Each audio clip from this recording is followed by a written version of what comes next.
Good morning, everybody. I'm going to go ahead and call to order the Wednesday, October 15th, 2025. Call to order the meeting of Wednesday, Wednesday, the October 15th. That is the date. The Capital Area Tolling Authority meeting. To lead us off, Jessica, would you lead us in the pledge? Sure. I pledge allegiance to the flag of the United States of America and to the republic for which it stands, one nation, under God, indivisible, with liberty and justice for all.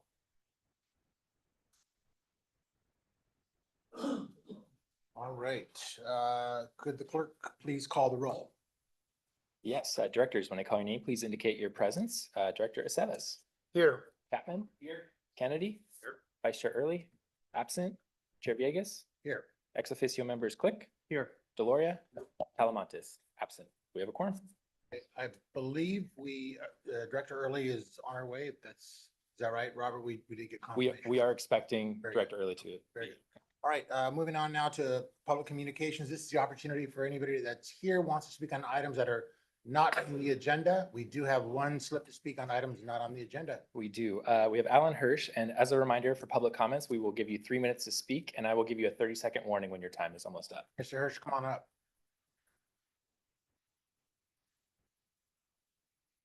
Thank you very much. Alan Hirsch, also known as the Davis Lorax tragic figure. This is my first time to be at your meetings. Some general comments. One is, why, when I print out the packet, is it unpage numbered? How can anyone use this? Maybe you don't want people to look at it. It's very unfriendly. That seems to be a pretty basic sort of thing. Second is, you remove the ability for phone-in public comment. This region is 150 miles across. So people can't call in their comments from far. You remove that right. That's pretty unfriendly and pretty social inequity. And I don't understand why that's happened. It's facilitated many other villages. I mean, your cities, a lot of your cities have that. So I don't understand why that was done. I think you talk about social equity, that's pretty basic. So, so I have some other comments later, but thank you very much for listening. And Absolutely. Thank you, Mr. Hirsch, for your comments. There are no other slips to speak. We'll move on. And this is the opportunity for members of this body to disclose any conflicts of interest. So I'm going to look around the room. I see nobody raising their hand, so there are no conflicts at the moment. We'll now take up the consent calendar. We have 3 items on consent. And Chair Villegas, we do have public comment on the consent calendar. Very good. So we'll take up, so there are 3 items on consent. We have, and I'll just list them off for those who don't have the agenda in front of them. We have the September meeting minutes. We have the Regional Toll Authority equity study, request for proposals that we're planning to release, and then the amendment to the amendment number 1 to the fiscal year 25-26 budget. I did have one question. So we'll start with public comments on consent.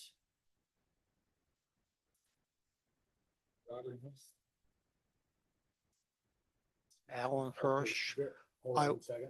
Okay. These are for item 5. This was already spoken later. Okay, all right. So first speaker, come on up. Mr. Hirsch, come on up. Good morning. Yeah, I want to compliment the staff on the minutes for the meeting. It was very extensive. And I want to basically point to Autumn Bernstein out there, because basically at the Yola Transportation District meeting, because in the minutes, they reflect the person's name who made the public comment and what their input was. And the Yola Transportation District does not do that. So I'm reflected as I made a comment, but not the content of my comment, so no one can find it. And if I write a letter, it's not in the minutes either. So basically, as if I almost wasn't there. And I want to compliment staff for doing that. I'm still disappointed that basically you did not put any literature out that people wrote to the board. I'm sure you've received letters about the waterfall sort of thing. That's pretty controversial, and that wasn't provided. But I still want to compliment staff for basically including the commenter and the content of their comment. And I want to recommend that to the Yola Transportation District board members, 2 of which are here, that they should basically modify the minutes to reflect the public. If you really want public input and participation, I think you should reflect that. The people show up at meetings and comment. That should be reflected in the minutes. That's basic courtesy. Thank you very much. Very good. Thank you, Mr. Hirsch. Next speaker, Mr. Vincent Valdez. Come on up.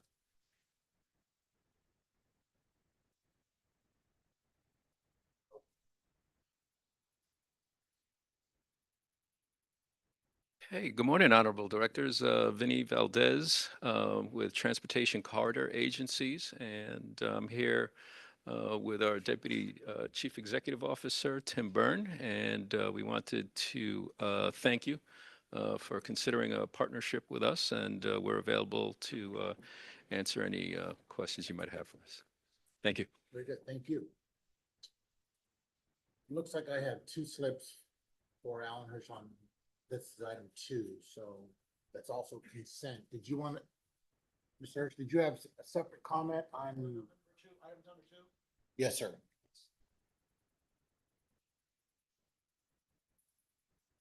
Hi, Alan Hirsch. The contract focuses on social equity within Sacramento communities, regional communities. 92, I believe 92% of the people who go across the causeway, which are paying tolls, are not Yolo County residents. So I believe that basically they're Solano, whatever, not the Sacramento region. So I think social equity should include everyone in California that rides on that thing, not just the Sacramento things. It's not like the borderline between who's a Mexican, who's the United States. We're all in Californians, and basically social equity affects all of Californians. We shouldn't be drawing lines where people live. So I encourage that the contract be including the scope to everyone who uses that causeway and everyone who uses that toll, not just the Sacramento region. Thank you so much. Very good. Thank you, Mr. Hirsch. All right, so that's all the public comments we have on the 3 consent items before us this morning. I did have comment on, I guess it'd be item 2 as well. Are there any other comments or questions on anything? Yes, sir. Item number 2 as well. You want to lead us off? Yeah, just a brief question. Clearly I support this.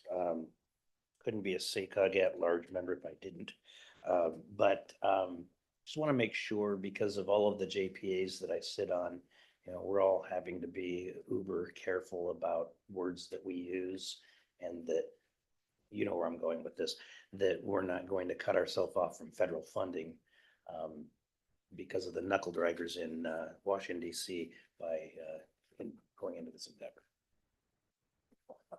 Happy to take that. So the attached draft scope of work was the one that was originally submitted for the Caltrans planning grant application. So it reflects all of the language that was used to win the planning grant for the award. An early task of the regional toll equity study will be to define equity for CARTA's purposes and set some of those guardrails around language and how this board would prefer to talk about this issue. So that will be an item coming before the board in the spring, early summer of next year. Great, thank you, Kathleen, for that.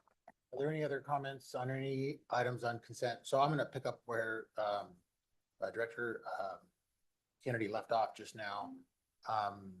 Well, actually, you know what? No, I'm going to pivot a little bit. Confirm public comment. This, the way I read it, it does include the entire, it's not just Sacramento. It does include Yolo County residents and incorporating that as part of the study. You don't have to comment on that. I just want to get confirmation that is the case. The regional toll equity study is focused on the 6-county Sacramento region. And that's what's listed in the RFP. The only thing that I just wanted to get confirmation of, and that is in the deliverables, it sounds like when the project is complete, the information, the deliverables that will come back to this body will tee us up to make some decisions around how to proceed without stating the obvious. So is it fair to assume that at that juncture, we will have a plethora of options with which to select and launch into the next phase? There's no gaps between what it's going to be the deliverables of this RFP and what we'll need to do to actually set in motion the work that we need to get done, right? So I'm asking maybe a silly question, but I just want to make sure we're not putting ourselves in a position where then we're having to do more contractual work to get us where I think we all assume this RFP will naturally lead us. Okay, so just some background context for folks. One of the final deliverables of the regional equity study will be a framework that will outline a series of actions that the CARTA board could take. Some of those actions identified will be near-term implementation things that CARTA can get right into before launching YOLO 80, as you indicate, Chair Villegas. Others of those will contemplate longer-term things, like as other projects are in environmental and project development, what are some additional considerations that they could make? So there'll be a mix of activities that CARTA can do sort of right away and things that will make more sense to happen farther down the line, including potentially requiring additional work. Very good. Okay. That was helpful. Just wanted to state the obvious. Thank you. All right, so with that, we have 3 items on consent. Is there a motion to approve the consent agenda? So moved. Early seconds. Motion and early second. All those in favor, please say aye. Aye. Any opposed? All right, that takes care of our 3 consent agenda items. Moving on to our action item, item 4, and that is the back office decisions. Kathleen Aziz will lead us into that discussion. Oh, thanks so much. So this back office provider decision before you today is one of the final couple of policy decisions that have been on your agenda all year. As some background for the board, back in February, the board made the decision to use an existing California back office / customer service center, that's BOS / CSC that you'll see throughout this presentation, provider rather than build our own. Basically, based on YOLO 80's delivery timeline, it wasn't practical for CARTA to procure its own vendor and build its own back office and stick to the YOLO 80 schedule. So in April, CARTA staff sent a letter of interest to all 6 existing back offices in California. In May, we held some initial meetings with 4 back office providers and then narrowed it down to 3 who were interested in a potential partnership with CARTA. And so this presentation and the staff report that accompanying it summarizes the analysis that we conducted on those 3 options to get to the staff recommendation, which is before you here in October. The 3 back office providers who were interested in a partnership with CARTA are Transportation Corridors Agencies, which is based in Orange County, Bay Area Toll Authority, which is based in the San Francisco Bay Area, and Los Angeles Metro, which is in Los Angeles County. In the analysis, we used 4 main evaluation criteria based on prior board discussion and general direction about what the interests were from CARTA in having a successful back office. The first of those is system functionality. I think this board and its partners are very focused on delivering YOLO 80 successfully and on time. And so we really wanted to evaluate the extent to which the systems that these back office options had could meet CARTA's needs without requiring kind of excessive customization that would require a lot of additional time and cost.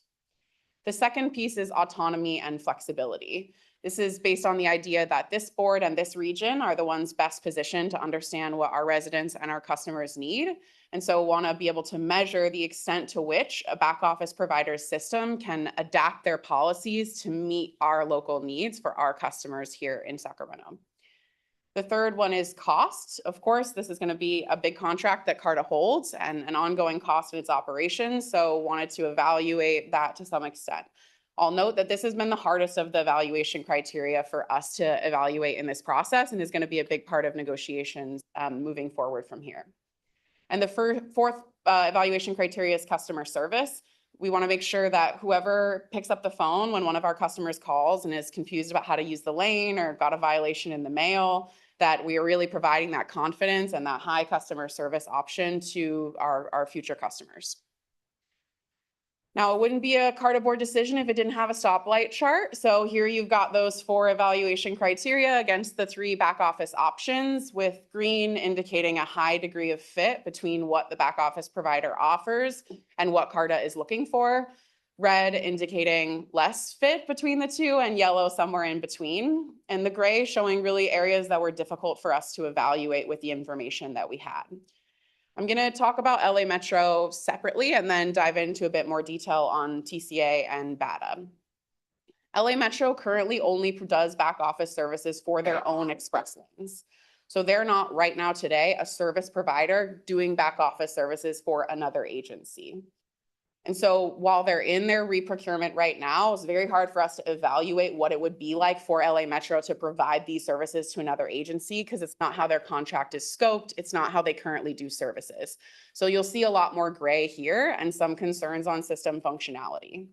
Ultimately, they're a wonderful partner, and CARTA looks forward to working with them as one of our peers of California toll operators, but with 2 other very strong options, it doesn't make sense to move forward with LA Metro.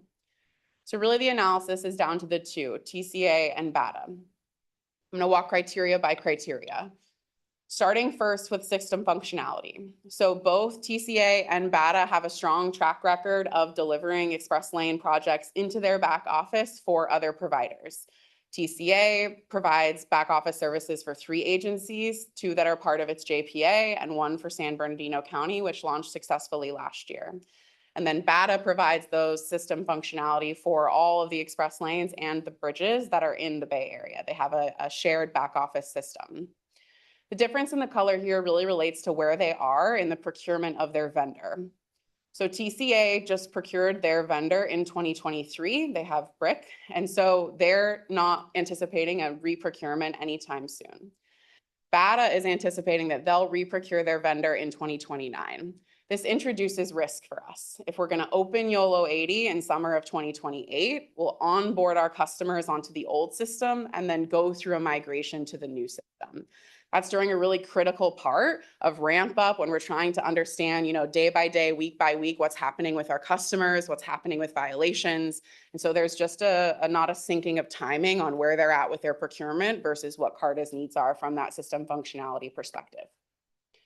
On autonomy and flexibility, TCA in its partnership with San Bernardino County really worked on a lot of customized aspects to be able to deliver for them the exact kinds of toll policies that they were interested in, which are different than the toll policies they share. Separately, BATA has worked really hard to try to universalize toll policy across the Bay Area and would want us, to the greatest extent possible, continue that standardization across to the Sacramento region. So that means less autonomy, generally speaking, for CARTA when trying to implement different back office functionality. The second critical piece about autonomy and flexibility is really kind of in the weeds on how these back office systems work. So stick with me here. So there's a two-way communication between the roadside toll system transactions and the back office customer service part of the equation, right? So CARTA will hold a contract that will track cars and say this car was at this place and this was its toll, and they'll send that information to its back office, and the back office will link that up with an account and make the charge. And if there's not an account, then go through violation or DMV hold or whatever the process is for that person. The way that BATA's system works is that it acknowledges that it received the transaction information that was sent from its express lane members, but it does not provide full transaction level information back to those folks. So that's just not how their system works. So CARTA wouldn't be able to hold all of the data it needs to be able to analyze exactly how many and which transactions are in violation, how many and which transactions are in DMV holds, to be able to run that deep analysis. It's just not how BATA's system works. Now, there's some potential that that additional functionality could get added with that 2029 reprocurement, but CARTA would have to carry that full cost for that functionality to get added for all of the Bay Area's clients, right? So that's a difficulty in autonomy and flexibility. On the cost side, you'll notice that they're both hashed in gray. This is because we did not get a cost estimate from either entity for what it would cost for YOLO 80. We're just not there in this process. So what we did get were costs from their most recent express lane that they brought into their system. Those are apples and oranges comparisons to what YOLO 80 will be. However, you'll see that one is yellow and one is green here. So generally speaking, we expect TCA to be slightly more expensive and BATA to be slightly less expensive, but all of that will need to get sorted out in negotiations on exactly how CARTA develops its cost model with its back office partner. The last piece is on customer service. There's two main features of customer service that we're focused on. One is the customer service operators, the folks picking up the phone. And the second is the walk-in center and cash payment network. How easy is it for folks who rely on cash to be able to pay their tolls? TCA has 125 call center staff currently who are located in the Sacramento region who work remotely for them. So there's already a strong presence in our region and knowledge of our region to be able to support our customers' needs. They also opened a walk-in center for San Bernardino County and expressed the availability to do the same thing for CARTA when we get to that point in the process. BATA shares a lot of our customers. There's 350,000 BATA customers who currently live in the 6 counties in Sacramento. So that's a big piece of customer service there, but there isn't the same availability of the walk-in center, and their cash payment network in our region is not as robust as TCA's is. So ultimately you'll see here that there's a leaning towards TCA. And so your staff recommendation reflects that. Really feel that for CARTA's needs at this point for YOLO 80, that TCA is best positioned to provide that. They have a smaller vendor that provides more tailored service offerings, a lot of autonomy for CARTA in establishing business rules and operations, and really that critical two-way information on transactions so that CARTA can run its own analysis on what it needs. and provide that customer service option here in the capital region. So you'll notice that the staff recommendation before you is to move forward with TCA as the selected service provider and to begin interagency agreement with back office system and customer service center services. But staff will return to the board to authorize the contract with the selected service provider. And should the negotiations end up being cost prohibitive to CARTA, we can return and revisit the decision that's before you today, right? BATA is a perfectly viable option. TCA is just better suited by staff's analysis. And with that, happy to take any questions.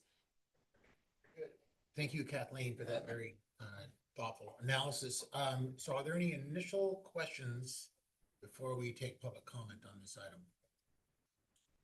We get a couple questions. If none, first of all, I want to welcome Directors Early and Directors Telemontes to the meeting.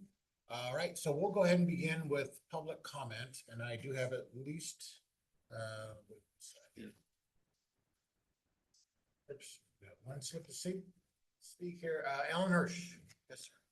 Good morning again.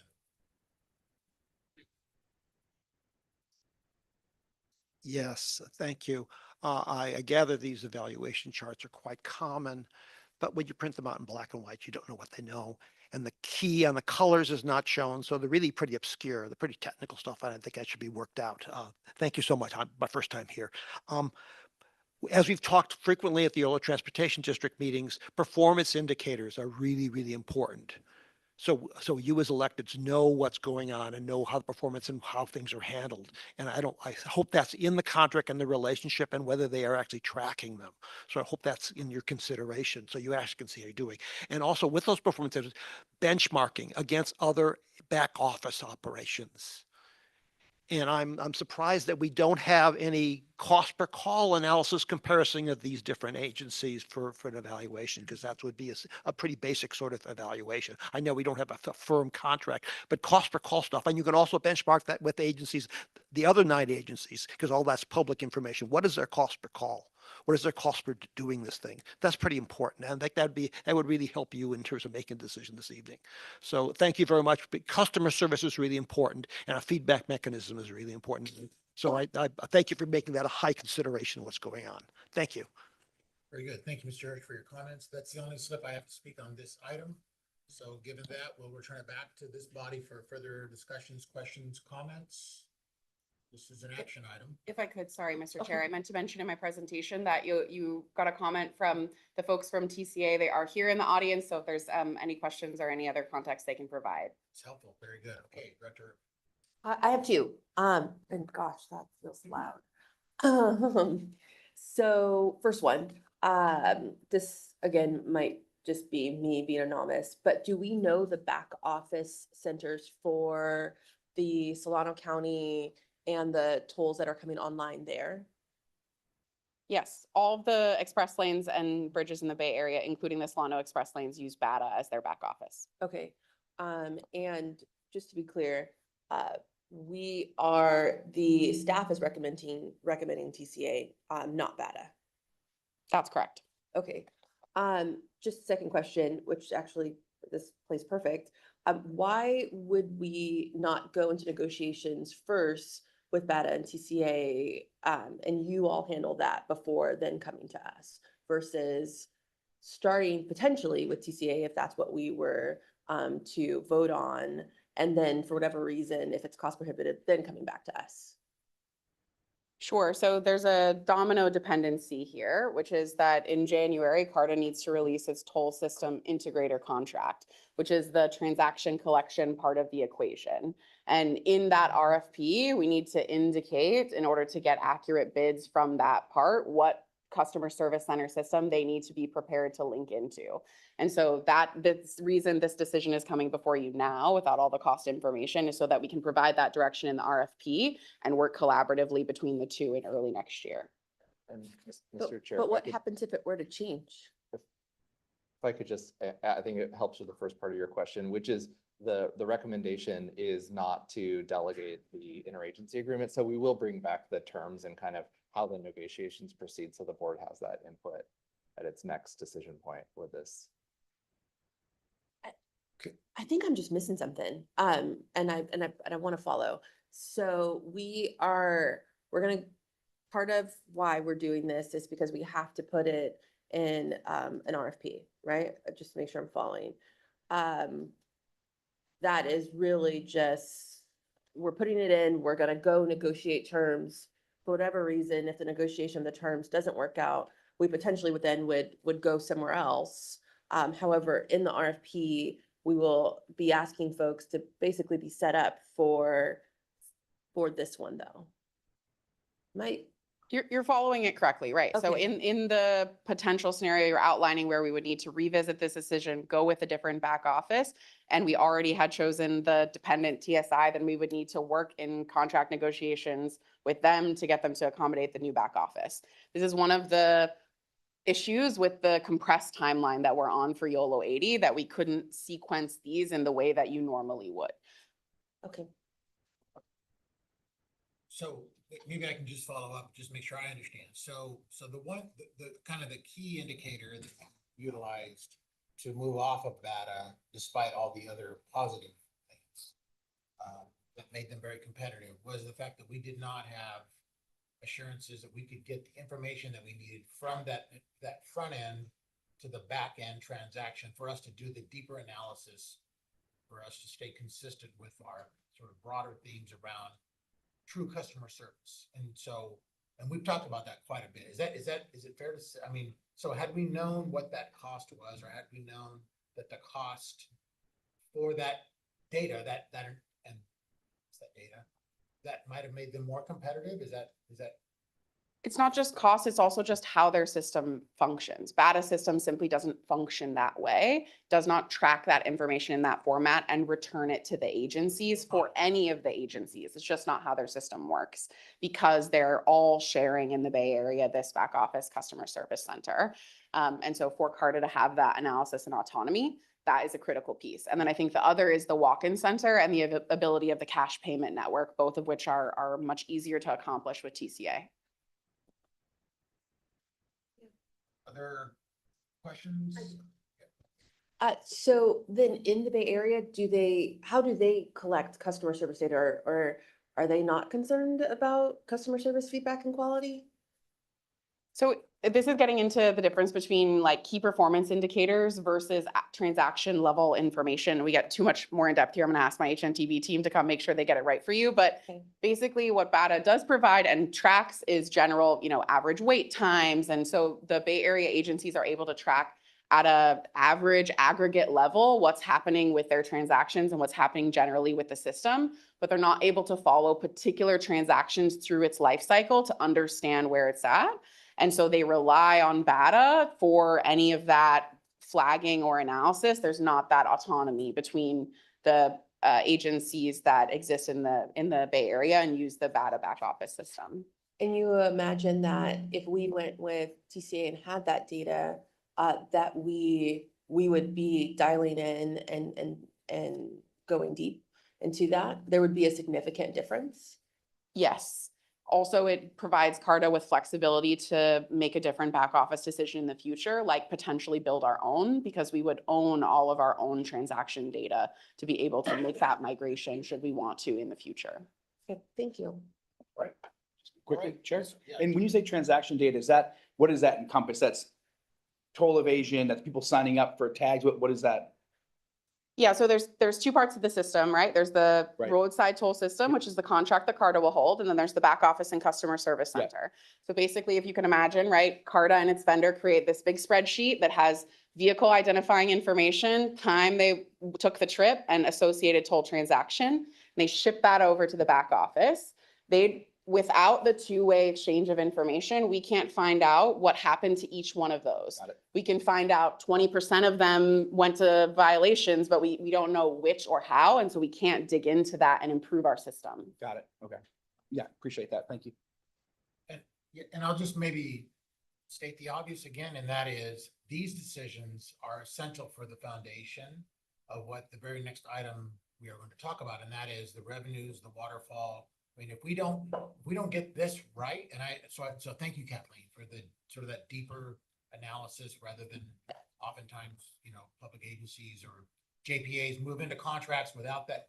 And I respect that, and I appreciate the deeper analysis so that we are thoughtful around that foundational decision before, as we move further and further into this, we're gonna want to make sure that we are collecting every possible revenue and not let things slip through. So, okay, if there are no other comments or questions, we're looking for a motion because this is an action item. Is there a motion to move forward? Motion.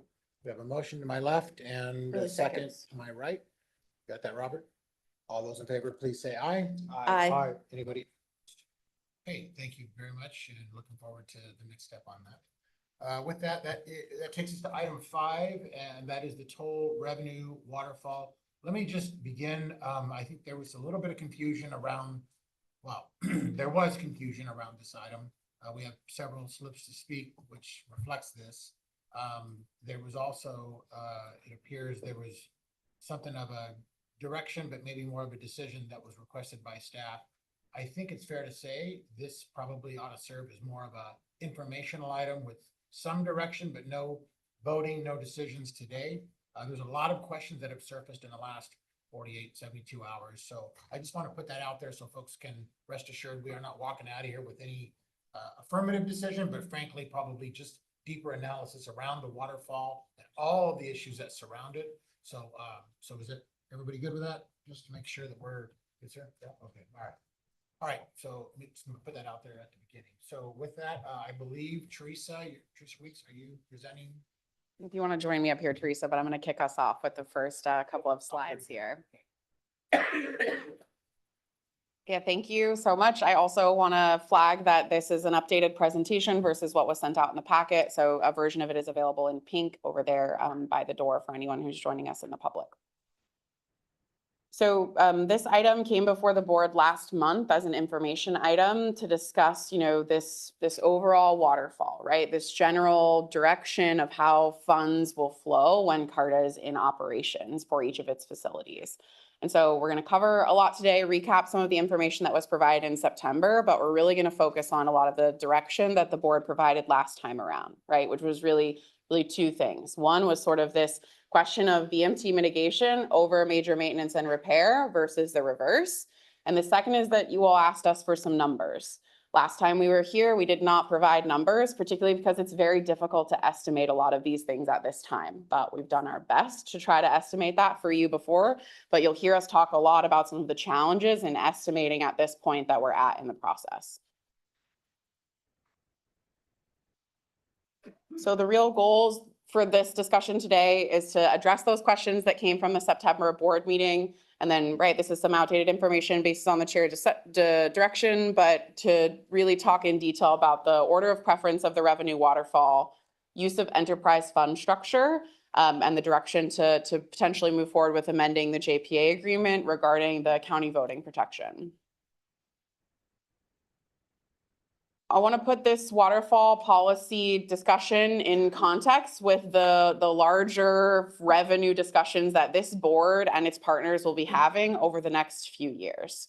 So you'll see here there's bubbles along a schedule, and they're separated into 3 categories. Really critical revenue related policy decisions that this board's going to make. Kind of key financial inputs that are going to help us make better revenue assumptions, better forecasts, more accurate. Those kind of critical contracts, loans, those inputs that are really going to tell us what CARTA's financial picture is with more accuracy. And then these major program milestones that really affect when and how we need to have this discussion. So this context is really to say that this is not the first nor the last time that we're going to talk about toll revenue here. And there's a lot of questions that we're not going to be able to satisfactorily answer for you today, right?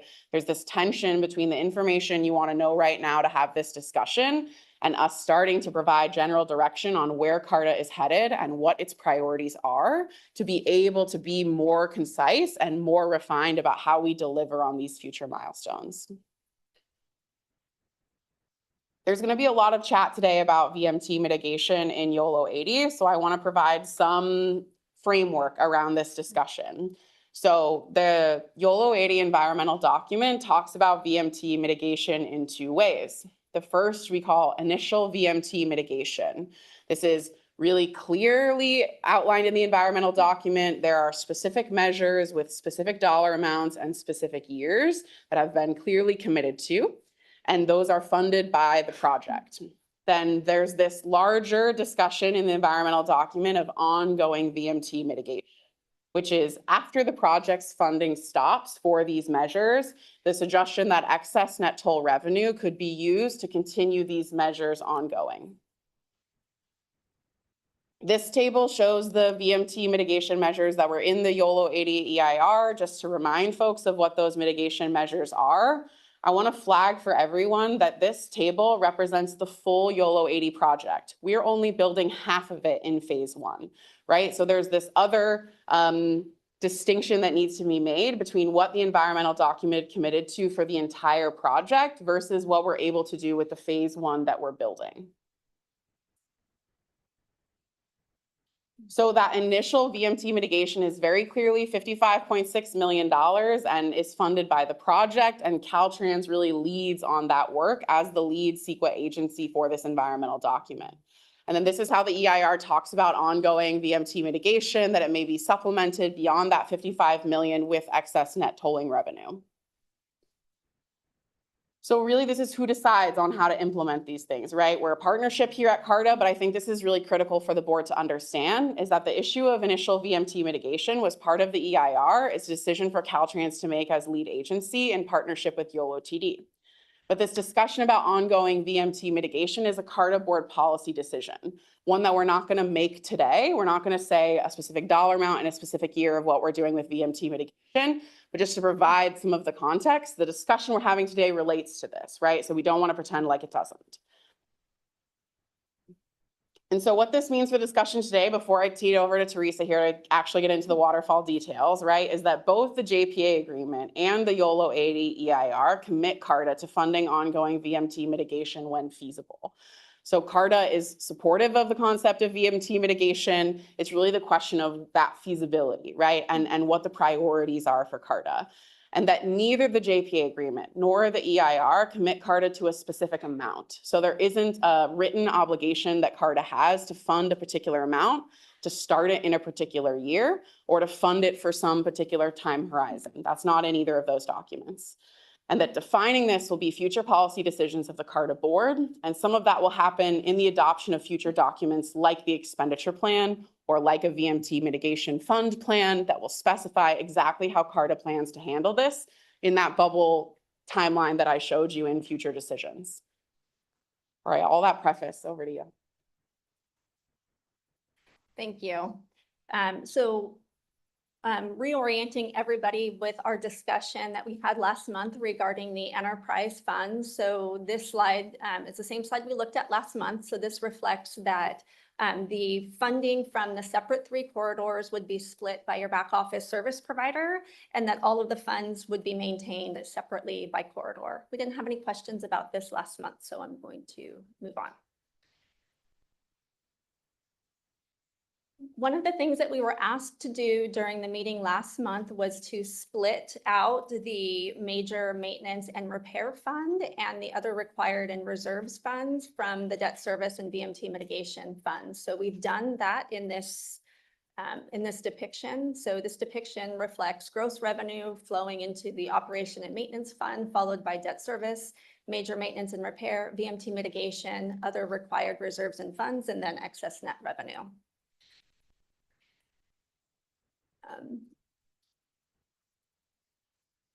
Coming back to the operation and maintenance fund, we have provided some information regarding what types of costs may be expended from this operations and maintenance fund. Those major costs are the toll system, your toll system provider, your toll lane maintenance, CHP, your back office service provider. You have the debt service fund and then the major maintenance and repair fund. So these are examples of the types of costs that may be paid out of the major maintenance and repair fund. This would be part of your long-term capital plan, and all of these expenses would come back to the board for review and approval, again, as part of the long-term capital plan that Kathleen depicted earlier on slide 5 in that timeline. The other required reserves, there are none known at this time. This is a placeholder for any potential future expenditures in this category. and that leaves us with excess net revenue. One of the other things that we were also asked to do as part of last month's board meeting was to reflect the county voting protection, moving up from just the excess net revenue to now also include the major maintenance and repair. This would require updating the voting section of the JPA to reflect that the item that's highlighted in red, excess net toll revenue, we would expand that to include the major maintenance and repair fund. And so we're asking for the board to provide direction to staff to work on this amendment to expand the county voting protection to include major maintenance and repair. Okay. The last thing where we've spent most of the time since last month working on is, as Kathleen stated, modeling out 2 different scenarios, with the first being prioritizing major maintenance and repair over VMT mitigation. So I'll spend a moment talking about that model, and then I'll talk about the model in reverse, modeling VMT mitigation ahead of major maintenance and repair. So as Kathleen mentioned, we did have several costs where we modeled placeholders because we just don't have perfect information right now. You don't have your, YOLO 80 doesn't have the toll system provider on board, so we don't know what that maintenance will be running per month, per year. The back office service provider, we don't yet have that contract, so we don't yet have those costs. So the operations and maintenance costs have not yet been determined. Nor has the capital program been forecasted for, the next 5, 10, 15, 20, 30 years.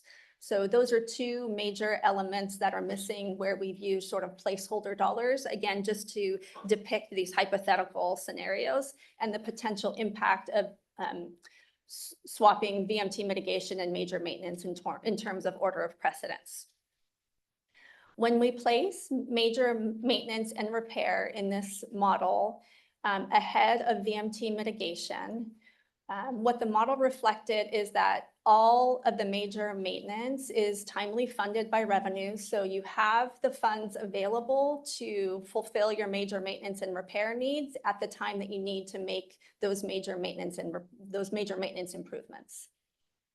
What that did reflect, however, is that there is no flow into VMT mitigation until after the YOLO 80 debt has been repaid. So that's in the 12 to 15-year range.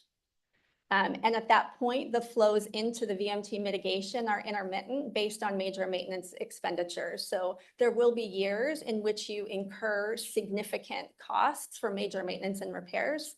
An example of a significant cost is that the normal life cycle replacement for a roadside toll system is about every 10 years. So the investment that you're making on your roadside toll system, your initial investment on YOLO 80, you can expect to make that type of investment about every 10 years. So that would be an example of a significant sort of a peak in an expense that you might incur, again, every 10 years. So I'll move into what happens when we sort of swap VMT mitigation with major maintenance and repairs here in the next slide. So using the same exact inputs for the model, with the only exception being moving VMT mitigation ahead of major maintenance and repair in the waterfall, what that model reflects is that no additional revenue would flow into major maintenance and repair until all of the debt has been repaid. So you do have funds flowing into VMT mitigation, which partially funds the VMT mitigation obligations, but nothing is flowing into major maintenance and repair until after the debt has been repaid. So what that means is that all of the major maintenance and repair expenses would need to be funded alternatively for the first 15 years of operations. So what we're talking about here is, in addition to, if there's vandalism or if a, box truck hits a cabinet and that cabinet has to be repaired and replaced, that would be an example of a repair. But we're talking about your toll system replacement, your maintenance of the roadway, your maintenance of all of your signs and gantries. All of that would have to be alternatively funded for the first 15 years of operations if VMT mitigation is placed ahead of major maintenance and repair in the waterfall.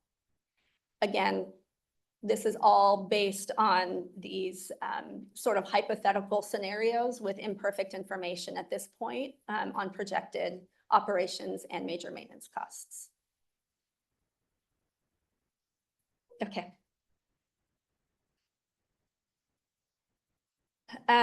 During the October 7th TAG meeting, we were also asked to consider a handful of additional scenarios. The first was a high case revenue assumption. So when we modeled the two scenarios that I just showed you, we used the low case revenue assumption.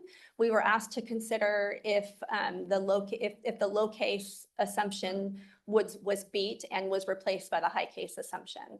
So when we ran this scenario, that reflected that major maintenance and repair was fully funded. However, we do want to note that this assumes that there is no carpool discount and the board policy. This would be inconsistent with the direction that the board has headed with that policy. The second scenario that we were asked to consider was reducing VMT by 50% to account for phase one. This reflected that major maintenance and repair, when placing VMT ahead of major maintenance and repair, was still not fully funded. We were also asked to consider a two-pronged approach with $3 million of VMT being placed above major maintenance and the rest flowing into major maintenance and repair. This reflected that major maintenance and repair was still not fully funded. And then we were also asked to consider the impact of adding contributions from future corridors to the waterfall. And that also reflected that major maintenance was still not fully funded when we were placing VMT above the major maintenance and repair. And again, when we say major maintenance is not fully funded, the risk of that is that you may not have sufficient funding set aside to make major maintenance and repairs when you need to make those repairs.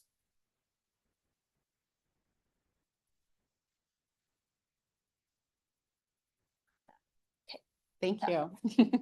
So bringing us back to this overview slide, right? So what Teresa has walked you through is that we've done some analysis with a preliminary model that runs different scenarios. We ran additional scenarios in the week leading up to this board meeting based on the request of our partners. And with the information that we have right now in front of you, staff recommendation was for the decision to put major maintenance and repair over VMT mitigation because of this critical period before CARTA needs to replace its toll system when it's in debt repayment, right? So when we need to have that complete replacement of the toll system in about year 10, making sure that CARTA is in a position to be able to fund that itself, because there isn't at this point another great source of that funding, right? Replacing an existing system is not very competitive for grants. There's not a great source of local transportation revenue in Yolo County at this point. And so really putting that to create CARTA as a self-sufficient entity that can cover its own toll system costs.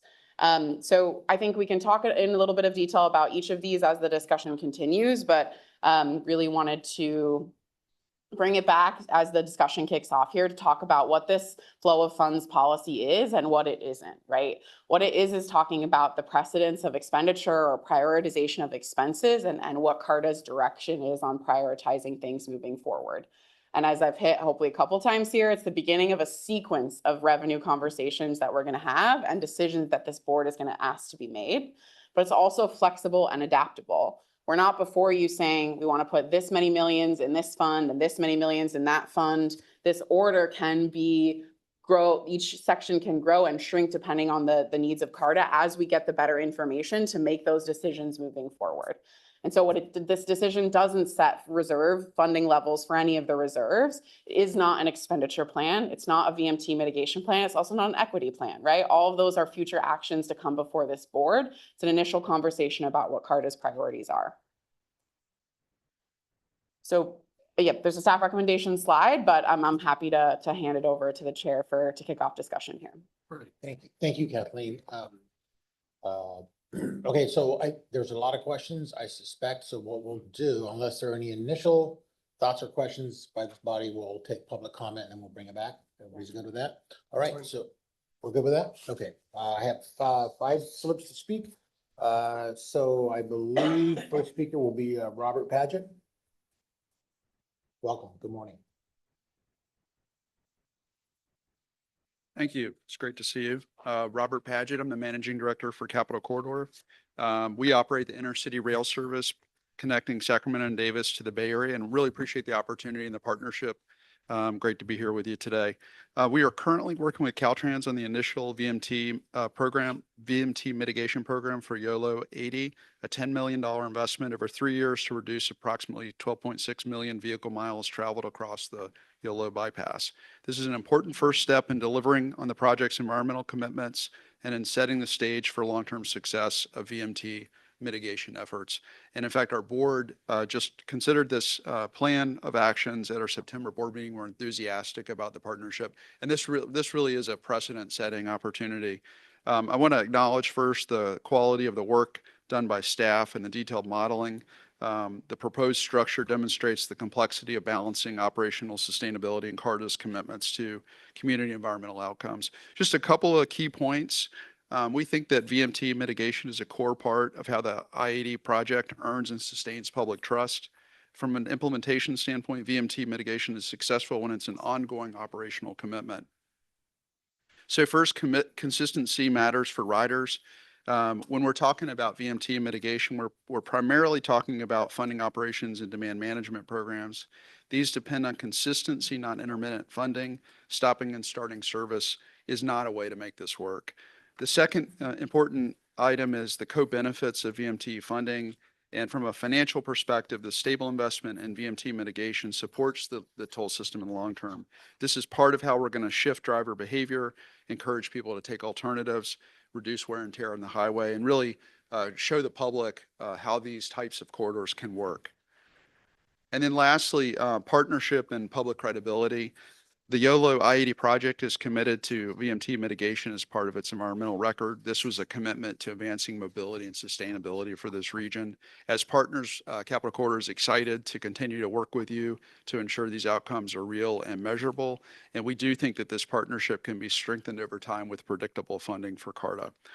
In summary, just want to be super clear, we fully support maintaining the integrity of the toll system through appropriate maintenance and reserves. We certainly can relate to that challenge, but we urge the board to treat ongoing VMT mitigation as an operational priority. We believe that the corridor's success will, I'm sorry? Oh, thanks. The corridor's success will depend on maintaining both a safe and reliable toll facility and a dependable suite of mitigation measures that will make it an effective program for years to come. And I very much appreciate your time today, and thanks for your consideration. Absolutely. Thank you, Mr. Patrick, for your comments this morning. Alan Hirsch.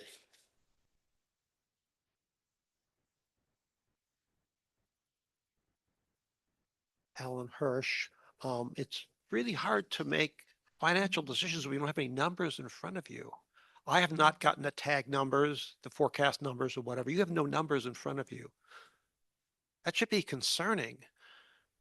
So I hope I can get that from TAG, and I hope you guys should look at the numbers and the forecasts and the assumptions, because you can't make any assumptions based on the lack of information.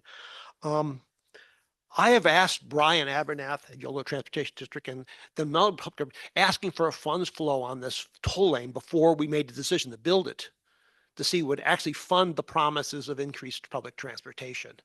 Because promises and promises are made about we're building a lane to fund more transit. That was what was made before City Council in Davis, as Joshua will remember, and got nothing.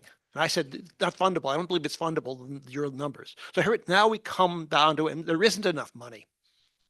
So I want to compliment staff for basically giving this honest analysis that basically there isn't enough money out of this thing. We overpromised and we're under delivering on this project. This is a heartbreaker because basically we want to have people believe the government and our technocrats that run things. And basically you overpromised and underdelivered. And this breaks my heart, and it breaks the heart of all the Democrats who are trying to get people to support the government and raise taxes to give you guys more money to basically do great stuff. And basically your numbers show you've basically overpromised and underdelivered. You haven't been honest with us. And people like me who work really hard, soliciting door to door, get people to vote Democratic. How can I defend what's going on here? So, but I have one recommendation, that basically you evaluate the social equity program and the 3+, because the people of 3+, that's the Tahoe traffic. That's what's creating things. Why are we giving them discounts and then underfunding transit in Yolo County? We should review that policy. It's not appropriate. The Tahoe traffic is discretionary traffic. It can time shift. People can do other things. And that's what's causing the congestion on the causeway. We should not be incentivizing that. We should not be incentivizing. We can address those problems with other mitigation things. Please remove the 3+ thing and take that revenue so we actually can fund transit in Yolo County and the real mitigation program and the I-80. Because when you give 3+, you basically take, everyone who drives is someone who's not going to take the Capitol Corridor and not going to take the bus. The more attractive you make, 30 seconds. the more attractive you make driving by lowering fares, the less people are going to use transit. That's what induced demand is. So please remove the 3+. It's not appropriate. We don't have enough money now. Thank you very much for your honesty. And please provide the public with information on these forecast models. Thank you, Mr. Church, for your comments this morning. Autumn Bernstein.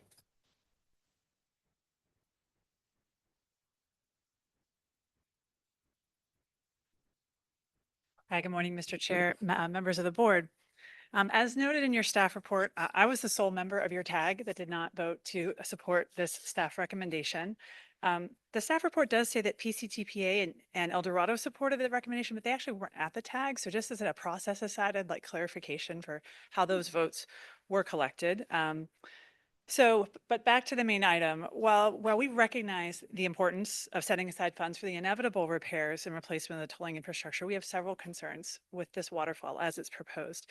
First is the importance of honoring the commitments that were made during the EIR process, and just more broadly, our vision and our values about making transit a priority for this corridor.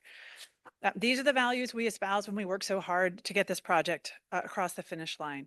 When I got up before the CTC in May 2024 and gave the presentation advocating for tolling authority for this body and for $100 million to fully fund this project, I emphasized the commitment that our agencies had made to doing things differently, to being one of the first tolling projects in the state that was really focused on it being a multimodal solution that prioritizes transit. Yet I don't see that reflected in the recommendation here. Instead, there's a very broadly defined major maintenance and repair category, which fails to differentiate between costs that are essential to maintaining the toll system in working order and larger, more expensive projects, such as replacing the bridge joints and the deck of the causeway structure, a 50-year-old structure that, we have an aging highway system. We absolutely have to invest in maintaining that. But if we put that ahead of VMT mitigation in our waterfall, there will never be VMT mitigation, because fixing the causeway structure itself is an extremely expensive project. So when we are mixing apples and oranges in that major maintenance and repair category, it makes it especially problematic to have that ahead of VMT revenue. I would argue that this all or nothing approach to VMT versus major maintenance and repair is a false binary choice. I think we have the ability to walk and chew gum at the same time. I think there are ways, and those are some of the recommendations that I made, to look at alternate scenarios. So I would ask you to please direct staff to go ahead and do additional analysis and look at different options and come back to you with some better options for how we do both. I would also just share with you a comment letter from UC Davis, which was submitted yesterday. They're not able to be here, and they asked me to go ahead and distribute that to you all. I'll just read a brief excerpt, which is that UC Davis's prior advocacy efforts in support of this project, thank you, were premised on the funding stream for VMT as the key reason that the traffic-inducing effect of the lanes would be offset by the beneficial VMT mitigation funding. This was a key reason for UC Davis to continue supporting CARTA and the project. Thank you very much for your time. Thank you, Autumn, for your comments this morning. Lucas Ferris. Would you prefer that I use Supervisor Lucas Ferris? Because you can put that in. Good morning, Mr. Chair and members. I'm not often in this room much these days, but it is good to see you all this morning. Just first of all, want to thank staff for their work today and you all as members of the CARTA board. But I also appreciate the opportunity to address the board when my opinion diverges from staff and or consultants' recommendations. I just want to urge the CARTA board to consider the need to fund both VMT Mitigation Fund and Major Maintenance Repair Fund, but with a prioritization for VMT Mitigation Fund. I completely recognize the need to fund maintenance, but this project was approved with a stated commitment to VMT mitigation, which is one of the first to do so in the state of California. The VMT mitigation bucket, i.e. increased transit, is essential. If there's not funding for VMT reduction, this project ends up like many of the detractors claimed, that it will be a primarily capacity expansion only. I also will note that highway maintenance funds usually come to Caltrans districts via the SHOP program. There seems like there may be a possibility that the toll revenues are a so-called taking of toll, so that more SHOP funds are available to cover other highways in the D3 Caltrans region, whereas maintenance in the affected YOLO 80 project area may be just taken up by all the toll revenues, leaving no revenue for VMT and mitigation and or reduction. Several additional questions or key points that I didn't see in the presentation. Are the repair dollars being proposed for only the hot lanes or for all lanes? It's just one example. If there are needed seismic retrofits or deck replacements to the Causeway Bridge, which would seem like that would be something that might happen over time. The amount of toll revenues used for the project, though, would surely be less than the overall construction costs for the entire retrofit project, aka it would suck up all the potential VMT mitigation dollars. From the policy decisions opportunities chart, which is slide 2 of your presentation, I will note that equity is listed at the bottom of the chart. I did see your consent calendar earlier, and so appreciate getting that going, but with no real discussion until 2026 and possible action until 2027. So one of the components of VMT reduction, i.e. increased transit services, is directly linked to the promotion of equity, providing opportunities for equity. And if the decision is made to deprioritize or defer VMT reduction and mitigation funding, that means that equity may also suffer as a result. This project was also sold to policymakers and the public with the assumption that it would make good on promises to fund VMT reduction, and it was not in some far off time. I and many others in this room advocated in front of the CTC down in Orange County. This is one of the top items I mentioned in my testimony. I support maintaining the financial viability of the toll system vis-a-vis appropriate maintenance and reserves. No question, we all do that. That's what we do as stewards of public dollars. But I also urge this board to treat ongoing VMT reductions and mitigations as an operational priority. Thanks so much again for your service and consideration of my comments. Thank you, Supervisor, for your comments this morning. That's all the slips that I have to speak on this item. Assuming there are no others, Robert? None? Okay. Let me check my notes one moment. I believe that is all 3. Looking to the back. And then, that is all the public. Okay, and then in terms of correspondence that we received, I know some has been passed out. We received correspondence from the Office of the Chancellor, UC Davis, Kelly Von Rivas. That's been passed out for us this morning. And Mr. Chair, just a point of order, given our procedures for the meetings, we do send all written comments to the board after the fact. We received some materials yesterday within 24 hours, and so we were unable to send them in advance, but everything will be shared with the full board. Fair enough. Okay, very good. Thank you for that, Eric. Okay. All right. So with that, we will then return it back to the board the board for further comments, questions. Who wants to lead it off? Setting, you want to start? No. Sure, just look, I'm going to take a step back and talk a little bit about the project development, how it was developed and how, shall we say, we got here. And I think Kathleen and Teresa, both of you did a great job of explaining where we are. We absolutely have commitments. In regards to maintenance and operations, if we don't maintain this facility, at some point, stating the obvious, there will be no tolling, there will be no VMT mitigation. There just will not be a facility. But we also have, through CEQA and through everything that's been laid out here, commitment through VMT mitigation, and we have to acknowledge that. So we did make it pretty clear. In fact, for the department, let me take a step back here. VMT mitigation is so important that this project, we set aside and it's fully committed and it's moving forward. We're going through negotiations with providers, important partners, I should say. 28 million, we put it, 28 million for VMT mitigation.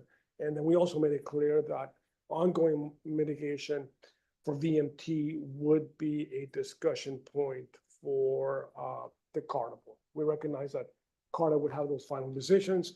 So in essence, we are here and now. I will also say that along those lines, I don't think this is obviously ready for a vote today, and I fully support you, Chair Villegas, that I don't think we're ready for a vote today, but I do think that we need to go back with all the input that's being taken in and see what we can do.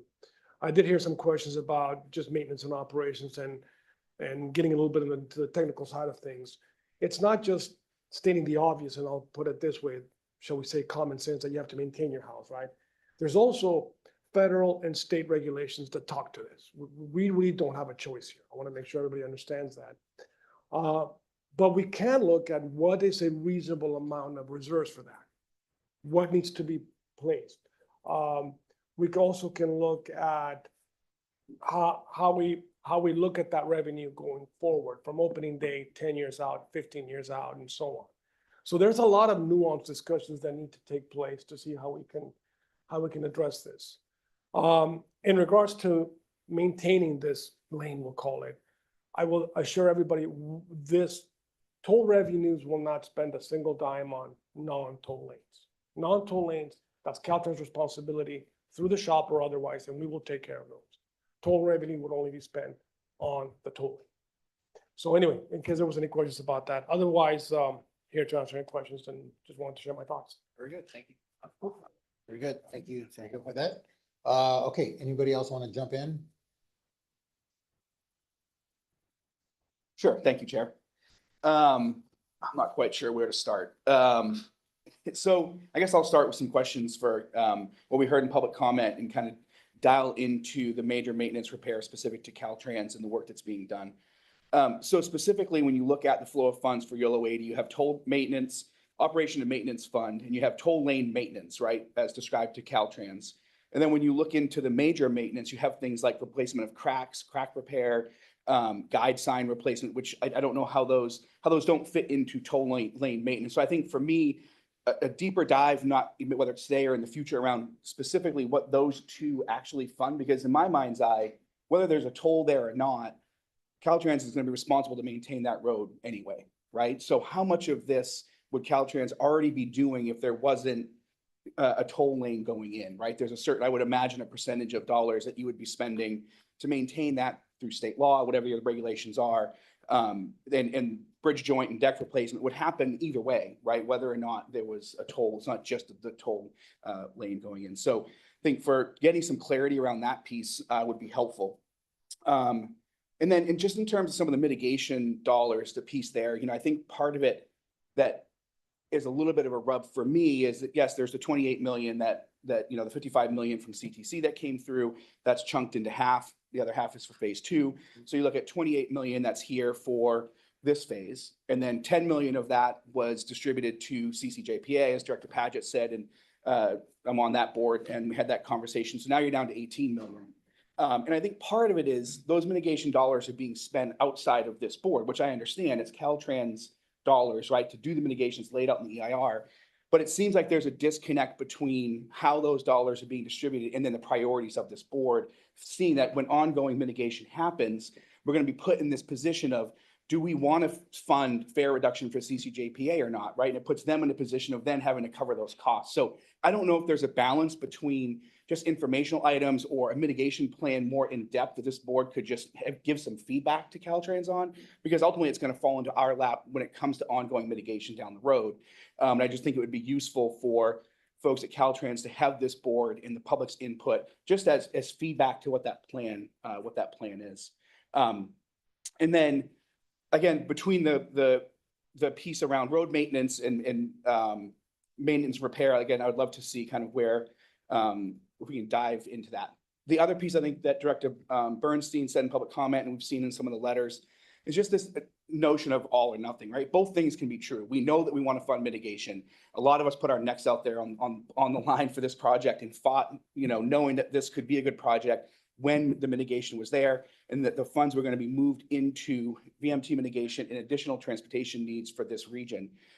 So I think for me, when it's modeled in the worst case scenario, we see a lot of worst case scenario happening right now in the world that we're living in. So to me, it's not that far fetched that the worst case scenario may be the scenario that we're in. So I would love to be able to see if there's some work around. I know some of our folks that are sitting here have done this in the past where there's a middle road between, I know some of that was put up where you fund $2 million or $3 million for VMT mitigation or equity programs in the front, and the rest goes to major maintenance and repair. And what does that bump that 10-year timeline out to? Right. And I know it's best practice, right? Every 10 years, these things need to be replaced. Is that something that we can squeeze a little bit more life out of it in terms of the equity side or the VMT mitigation side? I would assume that it is best practice, right? That we want to save the 10, for a 10-year replacement, but I don't know if that's the decision this board makes, like that we want to fund, right? That put the dollars to fund that account so that in 10 years it can happen. That's fiscally responsible. I think all of us want to do that. But I also think it's important for us to have that conversation around what are some of the alternatives. If we have a flow of revenue dollars coming in 6 years down the road, we have credit worthiness, we can do it. Are there other options to get, the difference to replace it or not, right? Because it all have to be funded through that, I guess would be something that I would like to have some more conversation around. What's my other one? Sorry, I got 3 You're on a different roll. pages Keep of going. notes here. Oh yeah, so then I think so numbers wise, again, if we can find a way to look at what are different options that we can do? Are there other scenarios that we can have so it's not just funding major maintenance or doing VMT mitigation? And then is there a middle ground that can be had there and it's not all or nothing? So I'd be interested to hear, in terms of Sergio in your shop, what some of that looks like on your end and clarity around this. We hear from one of the public commenters around, what some of those shop dollars are and where those funds come from. So I'd be curious to hear or get a little bit more clarity either today or in the future around where that lands for Caltrans. And I'll stop there and I'll have more in a little bit. Very good. Okay, so maybe along those same lines, maybe I'll go to Director Early and then we'll do that way yeah. That's a lot Oh, of that. I'm sorry. You know what? I can be last. I gotta remember to look to my left here. Gotcha. I'm lucky because I just go like this. Hey. I'll remember that when I. Move closer. Okay, so thank you, Director Chapman. You said a lot of the things that I had on my mind as well. What I will say is that budgets are a reflection of our priorities. And even though we are not working necessarily with hard numbers right now, we're working conceptually. I keep hearing that a lot, right? Like there'll be opportunities to come back to this. And what often happens, and I've only been in this game for a few years, you much longer, sir. But rarely, right, do we actually come back, right? Once things get set into motion, it is difficult to unwind them. That's honestly just how government works. And so I think part of why the conversations we're having now are so critically important, part of why the public comments and the write-ins that you're getting is because the decisions that we're going to make now potentially won't get unwound. Potentially, if some of us aren't here in a few years, people won't come back to these decisions. And so they really are critically important. I think it's difficult for us to be making some of these decisions, as we heard from public comment, because they're so conceptual. I would ask, in addition to Caltrans going back and helping us to understand some of the nuances, that staff could help us even just a little bit more. And I know we're asking a lot of you, but to give us at least some sort of range estimate, something around what does this actually look like? Because right now we have boxes of words, but I think it would be helpful to even have some sort of idea as we're talking about, can we set aside 3 million? Can we set 4 million? I'm like, of what, right? Is 3 million going to be 10% of that? I don't really know. And so that for me would be extremely helpful. We have an idea of costs. I know we have some sort of idea of what kind of range of revenue we're going to get. Throw it in there, really, so that we could really start to have some hard discussions, because I know once we start talking about money, things get difficult, right? But I would prefer to just rip that off and have those hard conversations now than kick the can down the road, would be my preference. I too think that maintenance is important. I think we have a responsibility to maintain our roads. I think part of the situations that we're in with our roads now are because we didn't have the money or the wherewithal to set those dollars aside early on in that moment, because we are, as government, constantly dealing with crises, fires in front of us, limited resources. And so we are having to put the money that we have in that moment right then aside for the things that are in front of us. And what we're saying now is we know that this is going to happen, right? We know that we're going to have to maintain some things. I too also agree. I paused when I saw bridge maintenance. I'm like, wait a minute, the bridge would be there whether the tolling lanes were there or not. Why are we maintaining the bridge? But if, again, it is in proportion to what that toll lane, right, represents on that, all right, I can get on board with that. But I want to have those conversations because right now, again, they're just words on paper. As it relates to VMT mitigation and the equity program, I am paused as I see like the equity program, like we'll get to it after the proposal comes in and whatnot. I would love to actually see on here because it is one of our priorities. And again, unless you write it down as a priority, it's just going to inevitably be forgotten. Could we put like, where in this flow of funds does the equity work that we are saying that we're invested in, where does that fall? It would be great to actually see that just called out because it's such a priority to CARTA, to SACOG, to all of us. Let's put it on there. I personally would want to see major maintenance either next to VMT mitigation fund because I think they're both, at least for me, I think they have the same importance. And I'll end there. Good, very good. Director Kennedy. Thank you, Chair. And I agree that I was happy to hear that we're not casting a vote today. I don't think this is nearly ripe enough to go there. I think that in my opinion, first of all, I agree that this is not a binary decision. You know, I don't think there's anybody who's talking for legal or good sound public policy reasons about not addressing VMT mitigation. What we're talking about is a prioritization as we're getting off the ground.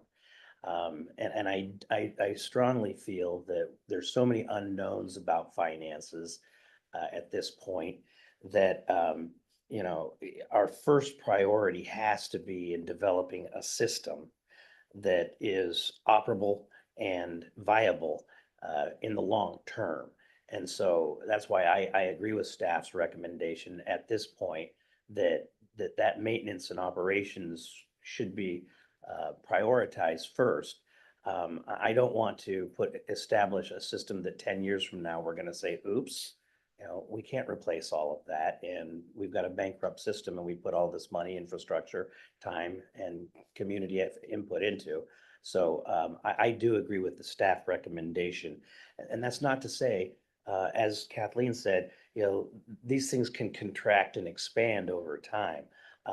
Director Early, I'm going to disagree with you on one count that I don't think that anything that we do is in stone and can't be revisited. That's why we have a board of sentient people from our community that can make. Just said it was harder, not that it was impossible. Okay. So I do agree that, you know, with the information that we currently have, it would be most prudent to make sure that we establish something that's sustainable and viable in the long term. And I agree with staff's recommendation. Okay, Director Delamontes.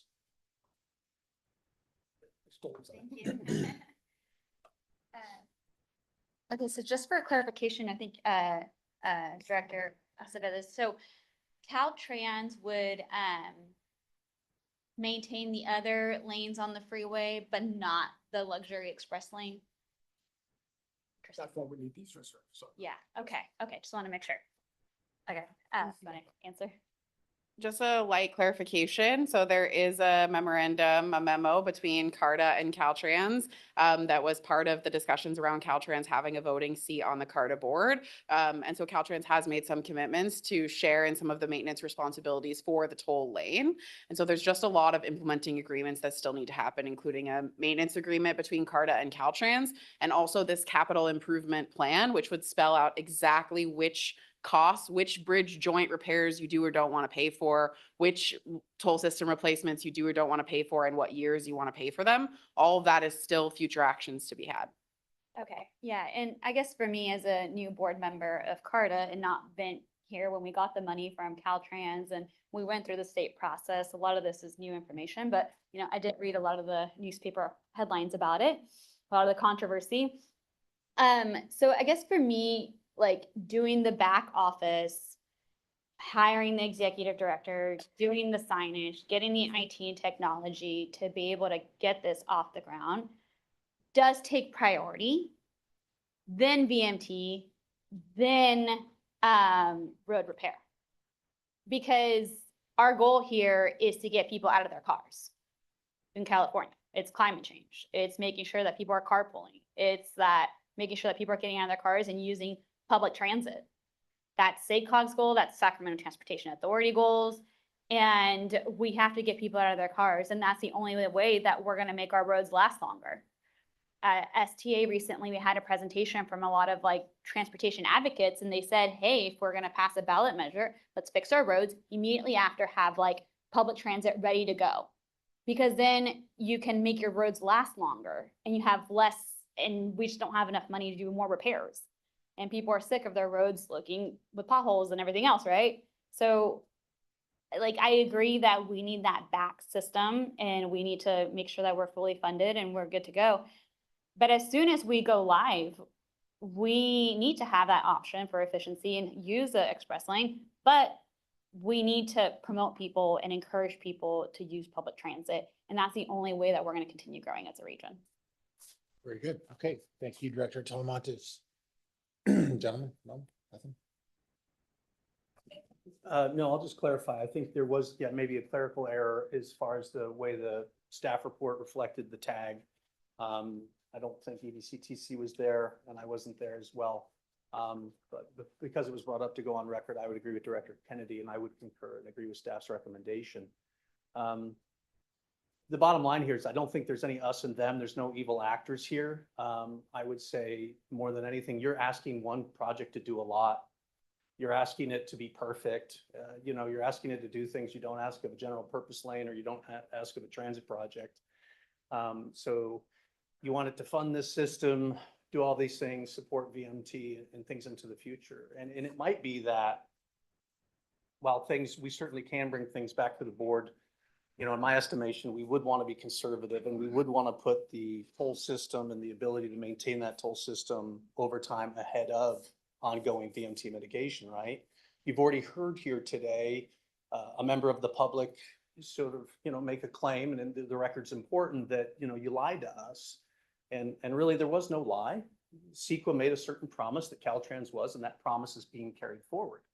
And then the question is for ongoing mitigation over that seed money over time, what will CARTA do? So that is yet to be determined, but you can already see that concern inside of the public. So if you were at this very early time with no idea of if you're going to have a low case of traffic and revenue or a high case, make 15-year commitments to an ongoing VMT program, you might not have any additional money for toll system maintenance over time.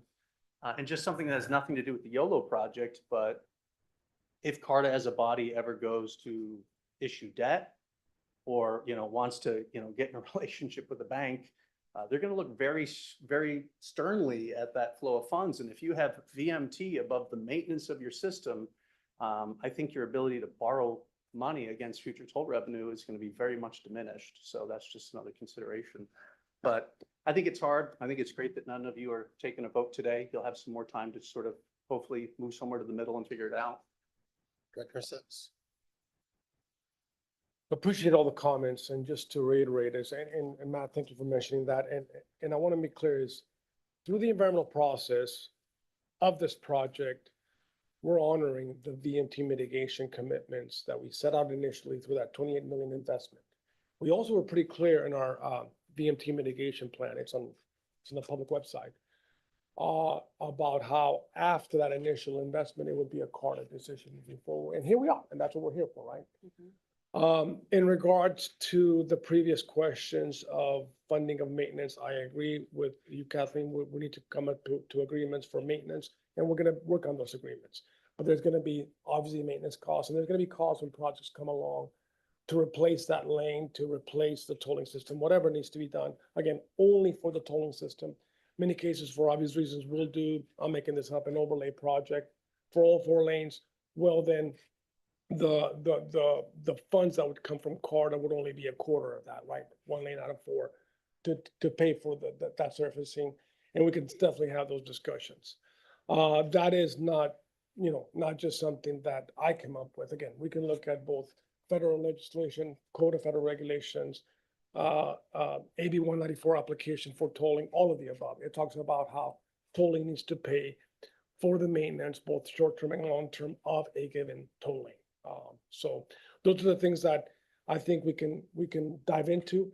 And the big thing, again, like I said before, is what are those costs? Right now, we really don't know what the revenue is going to be. We don't know what the prudent or appropriate reserves are for maintenance, are for long-term maintenance. Those are things that we're going to have to dive into. Again, VMT is extremely important. It's a commitment through CEQA, and we look for ways to move that forward. But if we cannot maintain that lane, as Matt mentioned, not just future potential debt venture that we might want to explore, but also if we cannot maintain that lane, I don't even have funds for VMT mitigation because the lane can't be open. If that lane is maintained, the surface isn't good, it's not safe, and my tolling equipment is not functioning, I don't even have a tolling at that point. I don't have nothing. So anyway, with all that being said, I appreciate the discussion. I really appreciate, by the way, the input from all my fellow directors and the public input. And I would, obviously, Oscar, you're going to close this out, but I would highly recommend that this goes back to the tag and we work out a lot of these things. Okay. Very good. So we're currently scheduled to go until 11:30. Is that correct? I'm sorry, hold on one second. So we're currently scheduled to go until 11:30. We're gonna probably need to go a little bit longer. Is everybody okay with that? Because we got a couple more items on. I don't want to leave this hanging. I think this is important. We're at a critical kind of step before we, so is everybody okay going a little, maybe 10, 15 minutes longer? I have a hard stop at 11:30, but. Okay, very good. Okay, so Director Chapman. Thank you, Chair. And I know this sounds like we're not obviously voting today, but I just wanted people kind of throwing down markers, hit agreement. I 100% do not agree with staff recommendation in the way this is laid out today. So I want to be clear as a voting member on this. I do not agree with that. I think that we're not reinventing the wheel, right? We know there's a toll revenue study that's out there, right? Can we get those numbers? Can we put it in? Can we figure out if there's a way that we put $1 million aside or $2 million aside in VMT mitigation? What does that actually do over the course of 10 years, right? So there's the low scenario was 15 million and the highest 30 million, right? In the first few years, we know that those numbers are out there. The study was done. So can we take those numbers and forecast them over the 10 years and get, ideas around if we do fund mitigation early on at $1 million or $2 million or 500,000, what does that look like? And what does that do to the fund, the maintenance, the maintenance fund after those 10 years? I think it is very important. I don't think in my time in advocating for this project that anyone thought that after the 3 years of Caltrans mitigation that we were just not going to mitigate anymore and all the excess toll revenue was going to go into a pot and not be seen for the next 15 years. I don't think as much as we sitting on this table or people that are inside and understand what is happening with this, the public, I would bet dollars to us, they did not think that's how this was going to play out. And it's not what people advocated for when they were standing in front of CTC or they're standing in front of City Council. They were coming to SACOG to talk about it. It just isn't. And whether that was right or wrong, we put the cart before the horse. I take responsibility for that, but I still will advocate on this board and in other venues at YTD and on my councils that we should be mitigating, right? This is the first toll project that they're requiring mitigation, right? That hasn't happened before with Caltrans, right? Tolling has happened and they have never said you have to mitigate VMT until now. And what we're doing is saying, okay, we hear you. We're going to do it for 3 years. We're going to set all these programs up. We're going to put it out there, get the public used to it, and then we're going to pull it back for 15 years and not do it anymore. I just don't think that's in the spirit of what was being presented and how we should move forward. So I don't want to belabor it, but I do think that there is a different path forward on this. And I look forward to this coming back and working with staff. And thank you for your time and energy. I know it's not easy. So thank you. Very good. Okay, thank you, Director Chapman. Yeah, so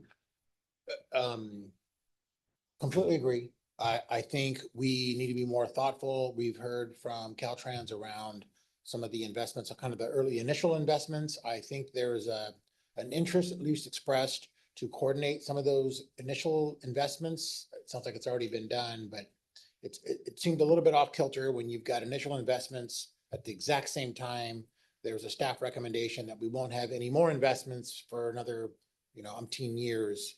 And there are priorities that have been laid out. So it just seems a little bit clunky. I think there could be a little bit more kind of coordination. It sounds like that's what I think the request is that in the event that there are prioritized EMT projects, that there's some discussion, because if there's an initial thrust or investment in those projects, and there isn't right away funds to continue those projects, you are starting and stopping things that I think can be perceived as clumsy or challenging to sort of reinvent or restart. So I think that makes sense. The key for me though is, and we've talked about this, and I think Director Kennedy alluded to it, the leakage, the very system that we are talking about is completely 100% dependent on minimizing leakage.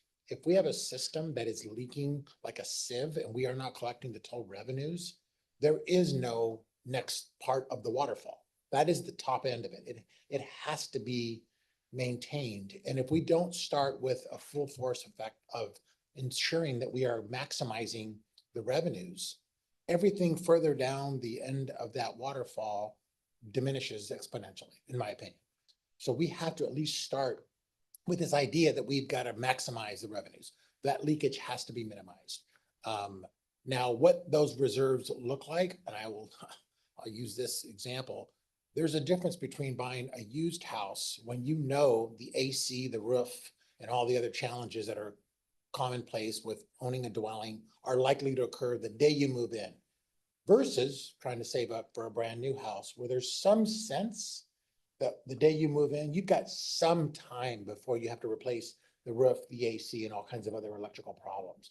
And so I think somewhere between, and I would liken this to buying a new house, right? I mean, yes, there's no question you're going to have landscaping. There are all these other issues that are going to come up with a brand new house, but you maybe don't have to have the same level of, investment that you might when you purchased a house at a much reduced price in a used home. And I use that as an example because I think we can walk and chew gum at the same time, but I do think it's important that we focus on the maintenance early on. At the same time, I think Caltrans can probably help us understand a bit more around what those major maintenance and repair components, the share of the CARTA responsibility is, rather than what I saw in one of the staff reports, which was, complete retrofitting of the 80. I'm not understanding exactly what that means, but retrofits, seismic retrofitting of the 80 extension doesn't quite align with what I think the core principle MOU that we established a couple of years ago. So I think we need to sort of dust off some of those documents to make sure that we're all speaking from the same, so that when we talk about the sort of the framework for the waterfall, that we are a bit more clear, so that when we can, so we can move forward. Kathleen, there's quite a bit packaged in there. Do you want to try to unpackage some of what you think are sort of the salient components? So that was Director Early mentioned, when we're talking about this. Sure. Yeah. Let's see. This was a great discussion and I appreciate you having it. I know there was a lot of want for more information and we can and will do that homework for you. But I think it was really valuable for all the partners to listen to the board weigh in on this issue today, and it helps us move this conversation forward between board meetings. So what I've heard is that we're not gonna take a vote today. Sounds great. I also heard that you're interested in understanding how we can have VMT mitigation get funded in the near term without compromising, in particular, the toll system essential maintenance costs. Interested in seeing numbers. I'll continue to caveat that the numbers are forecasts, right? That's why there's a lot of hesitation from your staff on filling a slide with numbers in a waterfall, because we get attached, because we lock those into our brains, and things can change over time. I think I heard a desire for Caltrans to provide some more information on the phase one VMT mitigation work that they're doing and how we can better align what CARTA is able to do for ongoing VMT mitigation with what you are doing for phase one as part of the project. So happy to do that coordination with your staff. And then some more details on what falls into major maintenance and how this board will directly decide what is and isn't paid for under major maintenance out of CARTA's funds. That's what I heard. What did I miss? Go ahead. I don't think you missed anything, but I don't think you missed anything. You're really good at capturing what we're all saying. Good job, Kathleen. If we can't have numbers, can we have percentages so that like in our heads or like a pie chart, graph, like something for us to like kind of wrap our mind around it? Just something, suggestion, idea. The only thing I'll add, and thank you for summarizing that, Kathleen, is obviously two things. One is in regards to the initial VMT mitigation plan that was part of the project. Absolutely, work with staff. We can even do a presentation here, but it's all there and we can coordinate better with all of you to understand. And whether we're talking about that or whether we're talking about maintenance responsibilities for a tolling lane, as you're working with staff, obviously this all make sure that we are operating under that legal framework of what, federal codes, state codes say in that regards. And yeah, look forward to the outcomes of that. Thank you. Okay, very good. More to come. James? Just to close it out, again, appreciate the staff work here and HNTB and Kathleen. And I just want to again say, nobody is saying here in our recommendation that we shouldn't fund VMT mitigation, right? There is a commitment. There is a commitment that is made by Caltrans through the project cost to fund VMT mitigation, as Kathleen started her presentation with, and the rest of the commitment is where feasible. And what you are grappling with, right, is the feasible piece of this, right? So I want to state for the record, we are completely in support of VMT mitigation. I too was really excited and remain excited about that possibility. And the staff, I think, has done what you should expect them to do, is along with the consultants, to give you a pretty financially conservative estimate.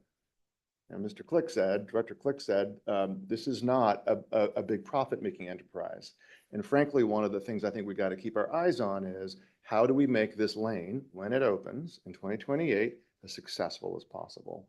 Because if we get that leakage, and if we're not successful, we're not going to have either VMT mitigation or major maintenance. So appreciate the discussion today. I think this was really good. It's where you should be. I know we have you running at lightning speed, but I think this is the kind of policy debate that this board needs to have. So appreciate it. Okay, so with that, then thank you, James, for putting a bow on it. No other comments on this item. We'll move on, right? Anybody? You're good? Okay. All right. Okay, that takes care of, at least for the moment, item 5. We'll move on to item 6. It's scheduled for 10 minutes, then we have closed session. I'm going to see. At your pleasure, Mr. Chair, but we're happy to defer item 6 to the Perfect. November Then we'll meeting. defer item 6 done, and then we are closed. We are finished with our open agenda items. We are going to go into closed session. Do we need to report out on anything, or how's that work for reporting on our close? I don't think we'll appear have we anything would. reportable. Right. There's no actions We'll taken. adjourn officially after the closed session, Yeah. but. We'll officially adjourn after the closed session? That's correct. Okay, very good. Okay, so I think at this point, we're going to ask everybody to exit the room so we can go into closed session. Thank you all. Thank you, Kathy. Okay, bye, guys. Bye. Okay, Bye. Thank you. Yeah, more to come. We have 5 minutes.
The board met in closed session and took no reportable action.